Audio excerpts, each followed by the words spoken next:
The mist descended like ancient breath over the valley, dissolving the outline of trees and muffling the sound of the river. Her heartbeat thundered against her ribs as she sensed eyes watching from the shadows, eyes that held both hunger and recognition. The weight of unspoken words pressed against her chest like stones, and somewhere in the distance, the howl of something wild echoed through the gray afternoon, calling to a part of her soul she had never dared to acknowledge.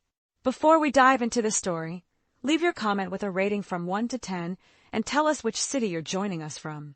May this moment bring reflection and emotion to your heart. Her name, whispered by the villagers with the same reserve used to pronounce a curse or a blessing, was Alara. No one knew for certain where she had come from. They said she had been left as a child on the steps of the abandoned convent, and since then had wandered among the shadows, gathering herbs, washing clothes, healing wounds that others pretended not to see. She spoke little, and when she did, her voice carried the weight of something that had been forgotten for a long time. In the village, they said her gaze was not that of a woman, but of a witness, as if she had seen something no mortal should see. The afternoon air hung thick with the promise of rain, each breath tasting of iron and earth. Alara moved through the forest with practiced silence, her bare feet finding purchase on the damp moss that carpeted the ground between ancient oaks. The basket on her arm held feverfew and willow bark, remedies for the baker's wife whose fever had not broken in 3 days. But as she approached the riverbank where the clearest water ran, a sound split the air, low, guttural, caught between pain and something wilder. Among the rushes, half submerged in the murky water, lay the form of a massive wolf. Its flank bore a wound that ran deep, too clean to be from claw or fang, too deliberate to be accidental. Blood seeped into the current, turning the water dark as wine. The creature's eyes, when they found hers, held an intelligence that made her breath catch in her throat. Not the simple awareness of a beast, but something deeper, older.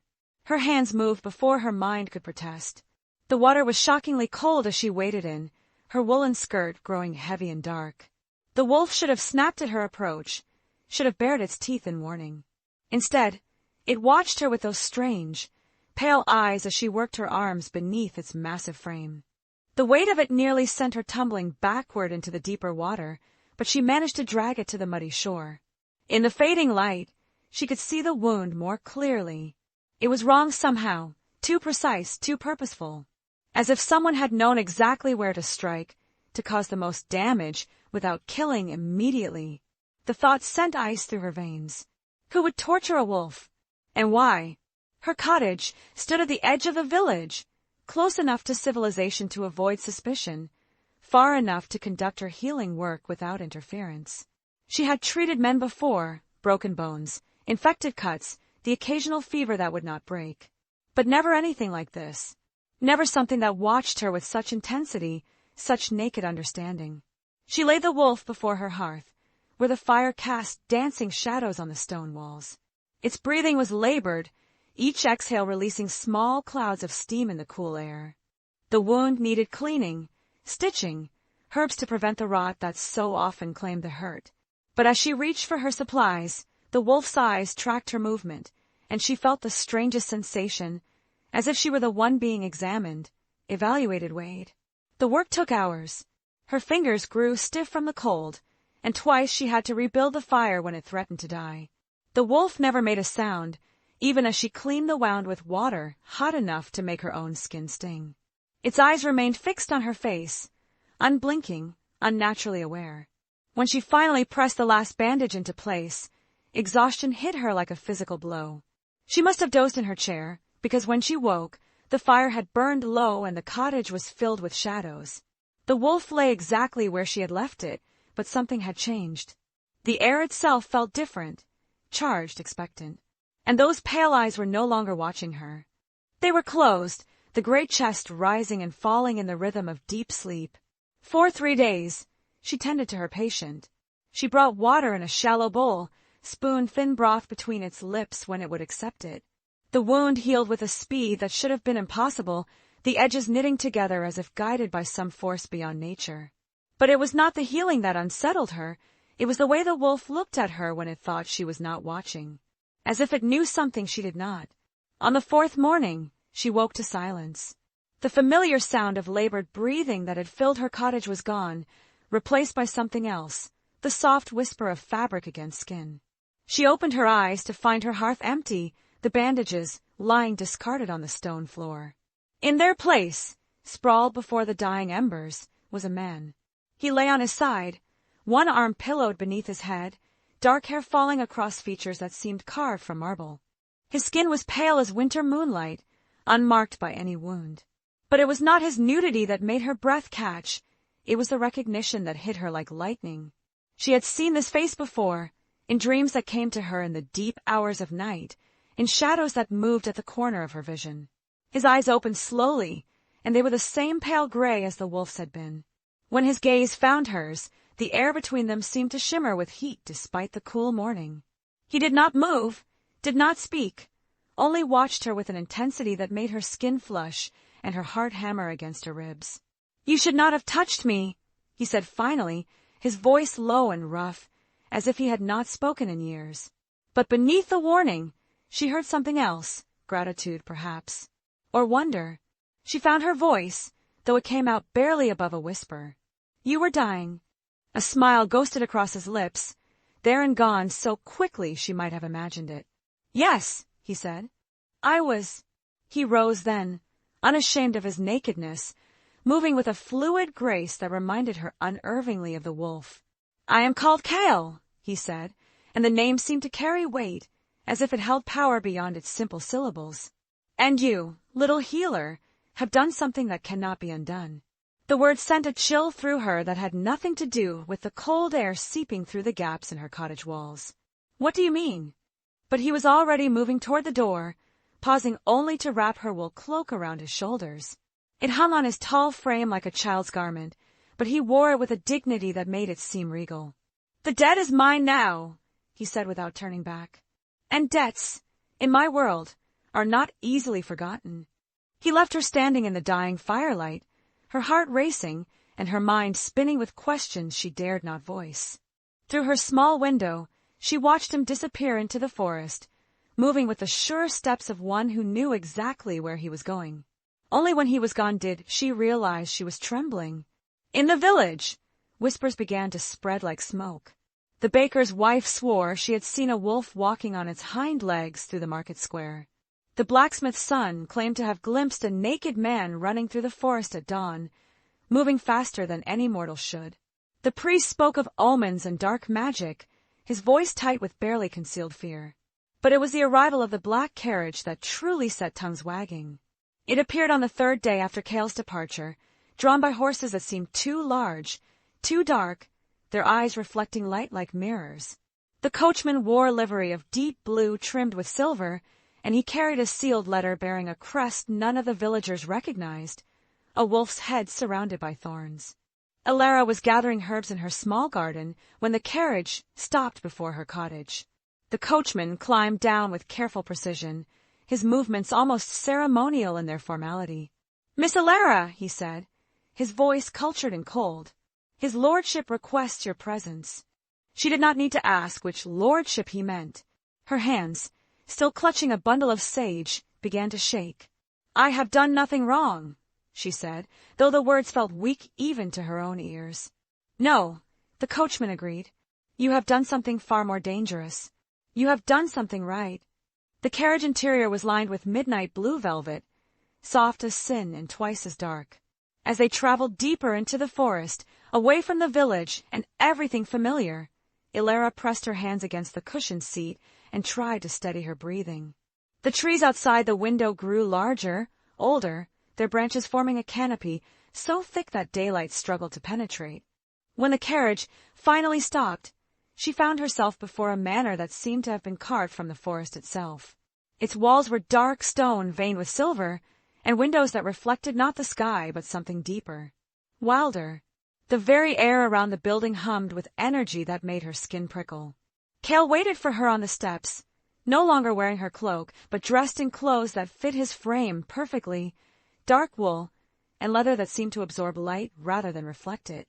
He watched her approach with the same intensity she remembered from the cottage, but now there was something else in his gaze, something that made her knees weak and her breath catch. "Welcome to my home," he said, extending his hand to help her from the carriage. His touch was warm, almost burning against her cold fingers. "There are things you need to understand about what you have done, about what you have awakened." The great hall of the manor was filled with others like him, men and women whose beauty was too sharp, too perfect, whose eyes held depths that spoke of centuries rather than years. They watched her with expressions ranging from curiosity to disdain, but beneath it all, she sensed something else. Fear. "She is nothing," said a woman with silver hair and eyes like winter storms. "A village healer who knows nothing of our ways. Send her back before she brings ruin upon us all." Cale's response was swift and final. "She saved my life when I was beyond salvation. The dead is mine, and it will be honored." The woman's lips curved in a smile that held no warmth. "And what of the prophecy, my lord? What of the warnings we have carried for generations? The blood of two worlds should never mix, lest both be destroyed." Prophecy. The word hung in the air like a sword waiting to fall. Elara felt the weight of every eye in the room, felt the judgment and the fear that emanated from these beautiful, terrible people. But it was Cale's expression that truly frightened her, the way his jaw tightened, the way his hands curled into fists at his sides. "The prophecy speaks of choice," he said finally. "And the choice was made the moment she pulled me from the water." That night, alone in a chamber that was larger than her entire cottage, Elara stared out at gardens that bloomed despite the approaching winter.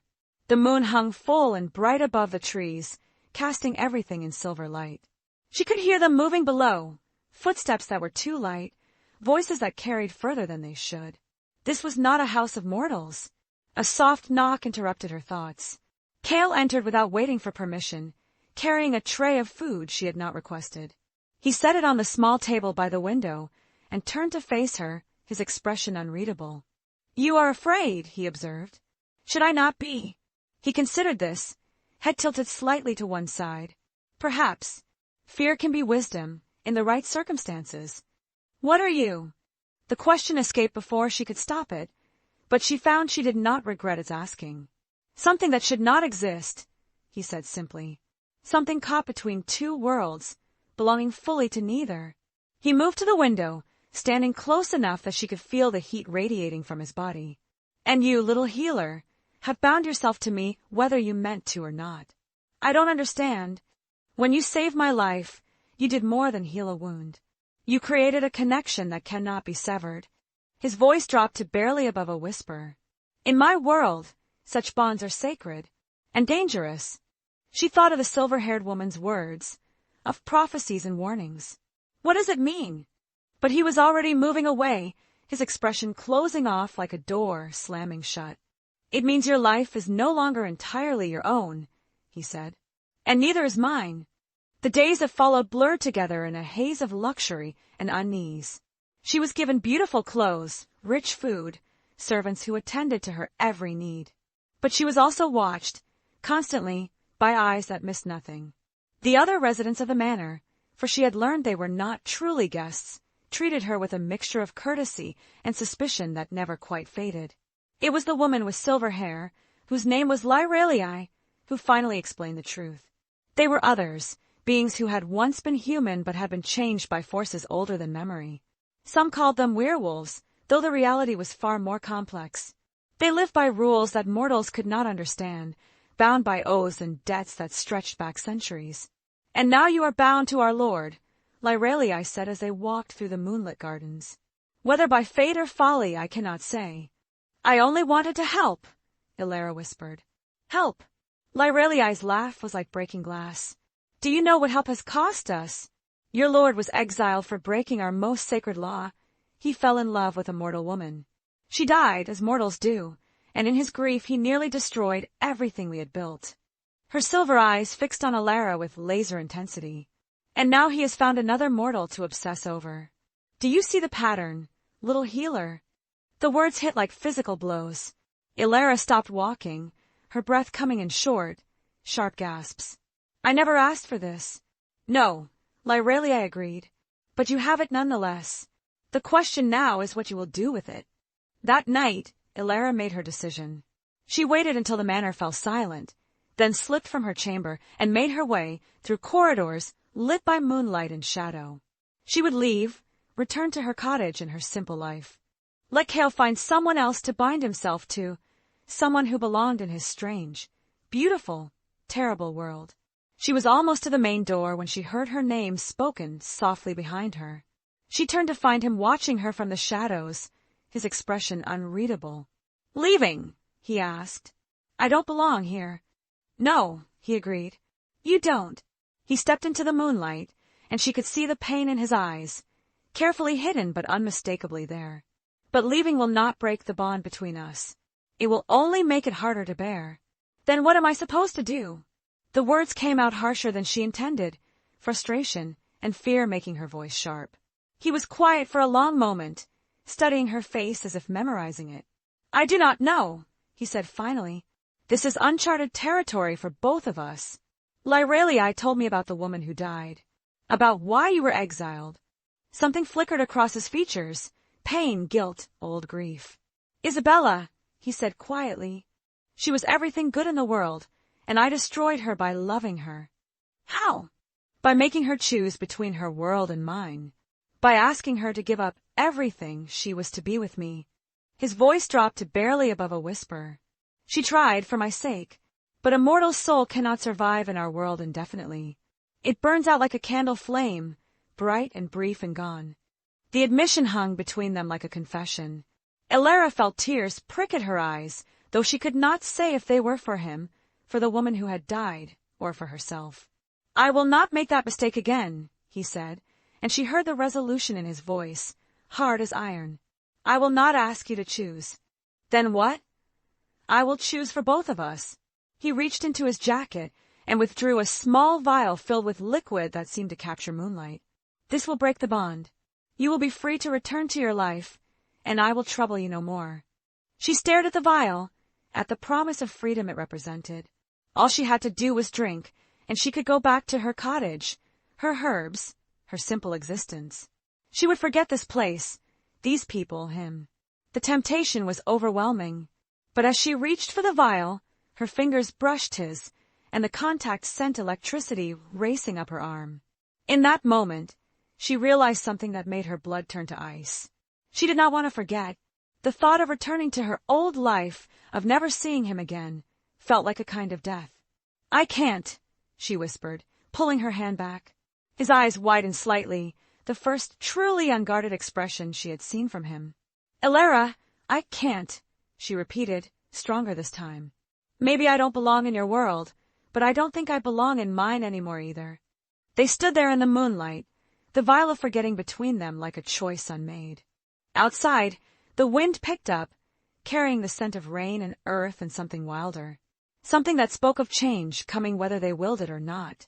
It was Cale who moved first, slipping the vial back into his jacket with careful precision. "Then we will find a third way," he said quietly. "One that belongs to neither world but to us alone." The words were a promise and a threat, and a hope all wrapped together. As he extended his hand to her, palm up in invitation, Elara realized she stood at a crossroads that would define the rest of her existence. Behind her lay safety, simplicity, the life she had always known. Ahead lay uncertainty, danger, and something that might be love or might be destruction. She placed her hand in his. The storm that had been building all evening finally broke as they stood there, rain pounding against the windows like fists demanding entry. But neither of them moved, bound together by choice and fate and something deeper than either. In the distance, thunder rolled across the sky like the footsteps of ancient gods, and Elara knew that whatever came next, there would be no turning back. The weeks that followed were unlike anything in her experience. Cale began teaching her about his world, not to make her part of it, but to help her understand what she had stumbled into. She learned that the others were far older than she had imagined, their origins lost in myth and legend. They were bound by laws that governed everything from territory to mating to the treatment of mortals who learned their secrets. Most important of all, she learned about the Council, 7 ancient beings who ruled over all others and who had decreed Cale's exile. His crime had not simply been loving a mortal woman, but defying their direct orders when they commanded him to abandon her. The punishment was to be cut off from his pack, from his people, sentenced to live alone until time itself forgot his name. But you're not alone, Ilara pointed out as they walked through the forest that surrounded his manor. There are others here. Outcasts, he said simply. Ones who chose exile rather than abandon me. They gave up everything for loyalty, and I will never forget that debt. She thought of Lyralii, of the others she had met, seeing them now in a different light. They were not just his companions. They were family, bound by choice rather than blood. The realization made her feel even more like an intruder in their carefully constructed world. But slowly, carefully, they began to accept her. It started with small things. A smile from one of the younger ones, a nod of acknowledgement from the stern man who served as Kale's second. Lyralii remained distant, but even she began to thaw slightly, sometimes offering advice about navigating the complex social dynamics of the group. It was Lyralii who warned her about the signs. They will come, she said one evening as they sat by the fire in the main hall. The council does not forget, and they do not forgive. When they learn of your existence, they will view you as a threat to be eliminated. Because I'm mortal. Because you make him weak, Lyralii said bluntly. Love is a luxury the council cannot afford in their leaders. It makes them unpredictable, liable to put personal desires above the good of the pack. The word stung, partly because Ilara feared they might be true. She had seen the way Kale looked at her when he thought she was not watching, had felt the careful distance he maintained even as he drew her deeper into his world. He was torn between wanting her close and needing to protect her, and the strain was beginning to show. The breaking point came on a night when winter had settled over the forest like a shroud. Ilara woke to the sound of howling. Not the wild calls of ordinary wolves, but something deeper, more purposeful. She looked out her window to see shapes moving through the trees, pale forms that seemed to glow with their own inner light. The council had come. She dressed quickly and made her way to the main hall, where she found Chaos. Kale stood in the center of the room, surrounded by his people, all of them armed and ready for battle. But she could see the hopelessness in their faces.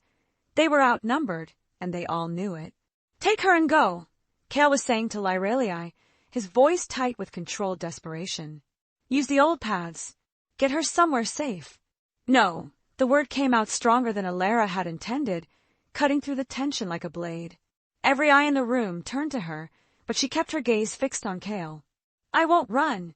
Ilara, you said we would find a third way, she reminded him. One that belonged to neither world but to us alone. This is not that. He closed his eyes briefly, and when he opened them again, she saw resignation mixed with something that might have been pride. Very well, he said quietly. Then we faced them together. The council entered like winter wind made manifest. 7 figures in white robes that seemed to absorb light rather than reflect it. Their faces were ageless, beautiful, and utterly without mercy. At their head walked a woman whose presence made the air itself seem to freeze. Kale, she said, and her voice carried the weight of centuries. You were warned. Yet here you are, repeating the same mistakes that led to your exile. High Counselor Vera, Kale replied with a bow that was precisely the minimum required by protocol. You honor us with your presence. Her smile was sharp as winter ice. Indeed, we have come to clean up the mess you have made. Her pale eyes fixed on Ilara with the intensity of a predator evaluating prey. This mortal knows our secrets. She has formed a bond with one of our kind. By our ancient laws, such knowledge cannot be allowed to exist. The threat was unmistakable. Ilara felt her blood turn to ice, but she forced herself to stand straighter, to meet the High Counselor's gaze without flinching. I have done nothing wrong. Your existence is wrong, Vera replied matter-of-factly. You are a contamination, a weakness that threatens the safety of all our people. She saved my life, Kale said, stepping forward to place himself between Ilara and the council. By our laws, that creates a debt that must be honored. A debt to a mortal. One of the other counselors laughed, the sound like breaking glass. You have grown more foolish in your exile, not wiser. Perhaps, Kale acknowledged. But the law is the law, regardless of who benefits from it. Vera's expression did not change, but something flickered in her pale eyes. Very well. If you wish to invoke the law of life debt, we will honor it. But there are conditions. The words hung in the air like a trap waiting to spring. Ilara could feel the tension radiating from everyone in the room, could see the way Kale's hands clenched into fists at his sides. "Name them," he said. "A trial by combat," Vera announced. "You will face our champion. If you win, the debt stands and the mortal may live. If you lose—" She shrugged elegantly. "The problem resolves itself." It was a death sentence disguised as honor. Elara could see it in the faces of Kale's people, in the way they exchanged glances filled with desperate calculation. Whoever the council's champion was, they were confident he could not be defeated. "I accept," Kale said without hesitation. "No!" The word tore from Elara's throat before she could stop it. "This is madness. You're playing into their hands."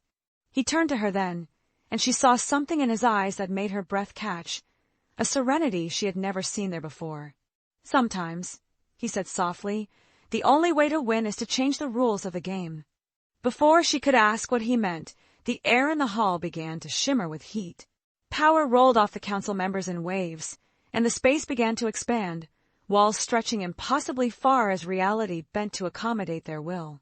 When the transformation was complete, they stood in a vast circular arena beneath a sky that showed neither sun nor stars. The council's champion entered from the opposite side of the arena, and Elara's heart sank. He was massive, easily a head taller than Kale and twice as broad. More importantly, there was something in his movements that spoke of centuries of experience, of battles fought and won across the span of ages. This was not just a warrior, this was war itself given form. "Matthias the Destroyer," Lyralii whispered beside her. "He has never lost a challenge."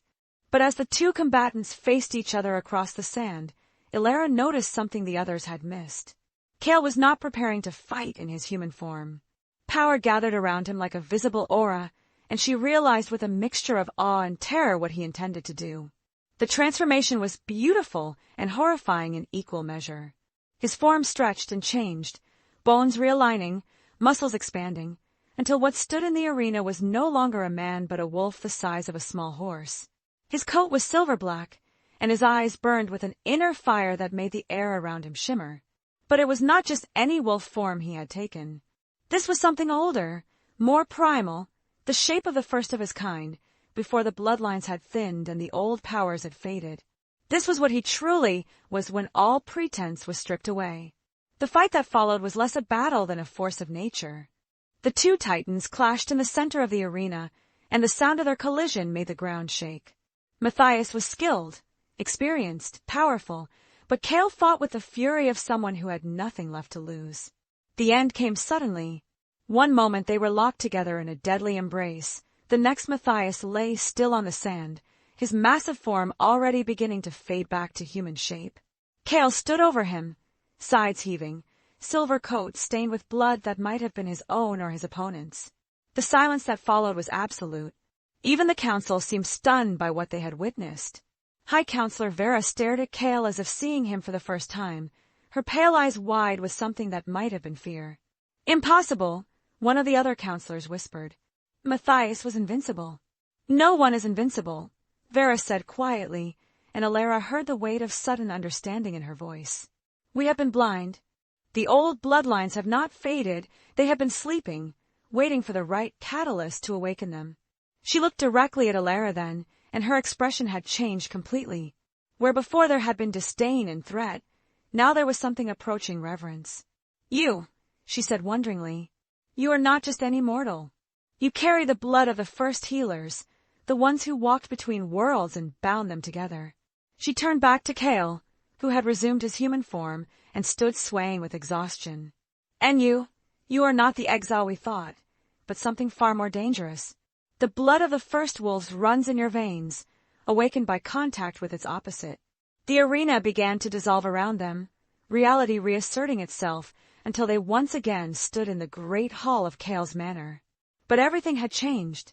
The council members no longer looked at them with contempt, but with the careful respect reserved for forces of nature. "The law of life dead is fulfilled," Vera announced formally.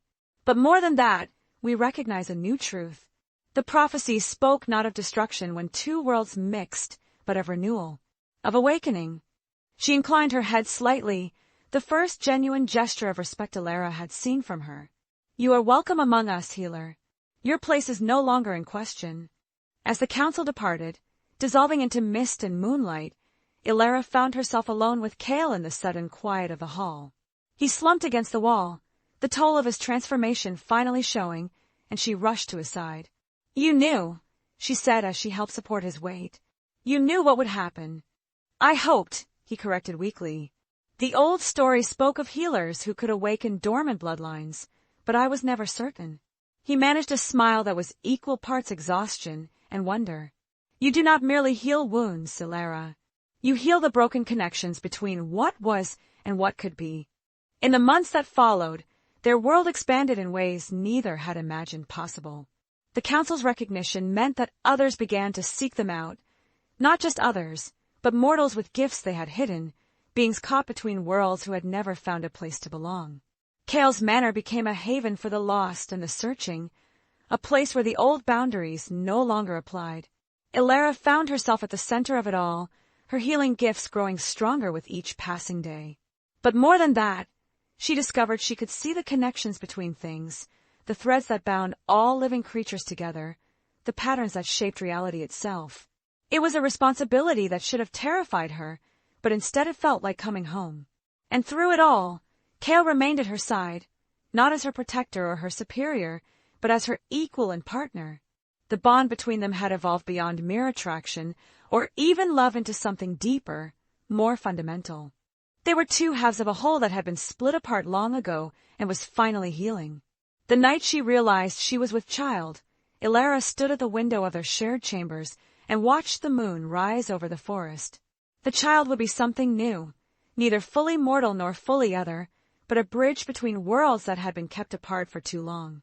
Kale came to stand behind her, his arms encircling her waist, his hands resting protectively over the barely perceptible swell of her belly. "Are you afraid?" he asked softly. She considered the question, thinking of all they had faced, all they had overcome. "No," she said finally. "I think fear is a luxury we can no longer afford. There is too much work to be done." He pressed a kiss to the side of her neck, and she could feel his smile against her skin. "The beginning of a new age," he murmured. "The healing of old wounds," she agreed. Outside their window, the forest stretched endless and dark, but for the first time in her life, Ilara did not see it as something to fear. It was simply another place where light and shadow danced together, where life in all its messy, complicated beauty continued its eternal cycle of death and renewal. She had started this journey as a simple healer, living on the margins of a world that barely acknowledged her existence. Now she stood at the center of something unprecedented, a future where the walls between worlds were crumbling, where connection was stronger than separation, where love could indeed conquer the fears that had kept people apart for generations. It would not be easy. There would be those who resisted change, who preferred the old ways of suspicion and isolation. There would be challenges she could not yet imagine, dangers that would test everything they had built together. But as she felt the new life stirring within her and sensed the vast network of souls beginning to heal around them, Ilara knew that whatever came next, they would face it together. Not as mortal and other, not as separate beings forced into alliance, but as partners in the most important work of all, the building of bridges across the voids that divided heart from heart, world from world, hope from despair. The moon reached its zenith above the forest, bathing everything in silver light. In the distance, a wolf howled, not in loneliness or challenge, but in welcome. The sound was answered by another, then another, until the night rang with voices calling across the darkness, calling to each other and to something larger than themselves. Ilara smiled and placed her hands over Kale's, feeling the strong, steady rhythm of his heartbeat against her back. Tomorrow would bring new challenges, new opportunities to heal and to build and to love. But tonight was perfect in its simplicity. Two souls who had found each other against impossible odds, standing together as the world transformed around them. The story of the healer and the wolf had become something larger than either of them alone. It had become hope itself, made manifest in the space between one heartbeat and the next, between one world and another, between what was and what could be. And in that space, anything was possible. If this story found a mirror in your soul, leave your comment and share. Sometimes, what hurts in us is what makes us most human.